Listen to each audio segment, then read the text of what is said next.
Do you really think it's easy to come up here on this stage and talk about all my feelings and thoughts in front of strangers that don't even show their real name or faces? Believe me when I say, if there wasn't a fire in me to do this, to be here, to showcase myself like this, then you wouldn't know my name at all. And this goes along also with people that actually do know, who treat me really badly, and better said, it's those kind of people who comment the worst kind of comments, but instead of being anonymous, actually know who they are, and I can't really do anything to be against them. One, because they're acquaintances, and because given certain circumstances, we have to do what we have to do to maintain some sort of peace. And two, it's another freaking life reminder to kill them with kindness, regardless of what. And it boils my cauldron so freaking much, because you sit there and you're like, you know what you're saying is all lies, because there's evidence that I've done A, B, and C, literal evidence. And then, there's no way about it than just be a victim and victim and a victim again and again and again. So within the course of this week and probably a couple more weeks or maybe more to come, I'm definitely learning this lesson of killing them with kindness once more. Because even though part of me is like, well, I should have been rude or distant with them from the beginning, since the moment we met. Maybe this wouldn't have happened.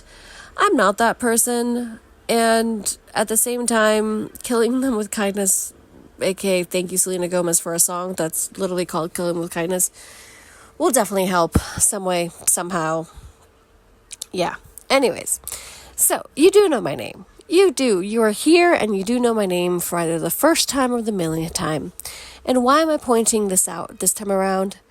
Because I tend to be really hard on myself, not only in my offline life, when I meet certain people and I'm put in certain situations and I just get anxious and a little stressed or a lot of stress depending on the things, and just really hard on myself.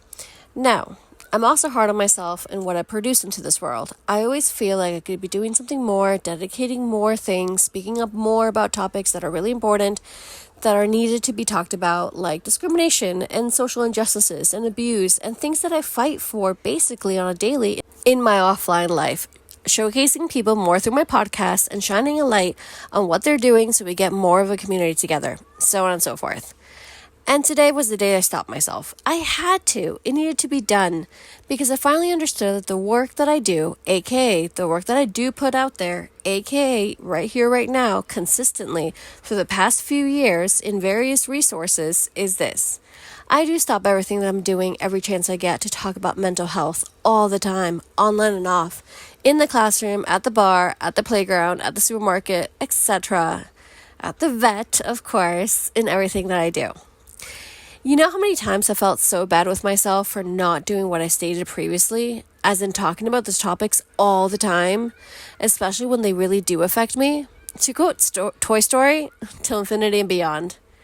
And I have come to understand a few things. Sharing this in hopes that when you listen, it dawns on you too. Shout out to Dawn from the Babysitters Club. If you know, you know, and let me know if you know. To share and stand up for everything that you believe in at all the times is exhausting. I've done it before and it feels like the whole universe swallows you up whole and you've been defeated.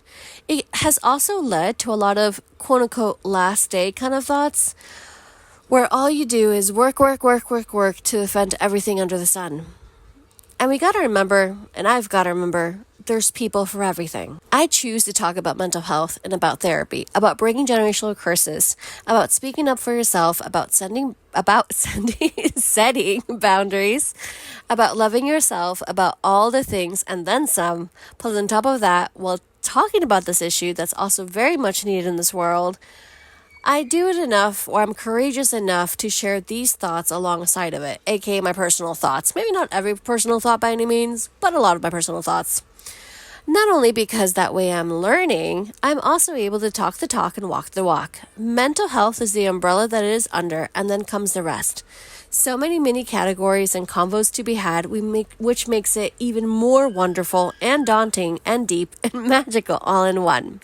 Well, I'm definitely going to have to leave you with a cliffhanger because there's much more coming. But right now, as I enjoy the Olympics, I couldn't post anything on here because of copyright issues, but that's where I'm cheering on. I'm happy to comment down below the sports I'm watching, just have a conversation going and cheer each other on. I definitely need some cheering with some friendship bracelets, some hocus pocus, and just thinking about Baby Binks and my Ohana and just getting better because next week is going to be wilder and bigger. So let's hang on tight for this wild ride.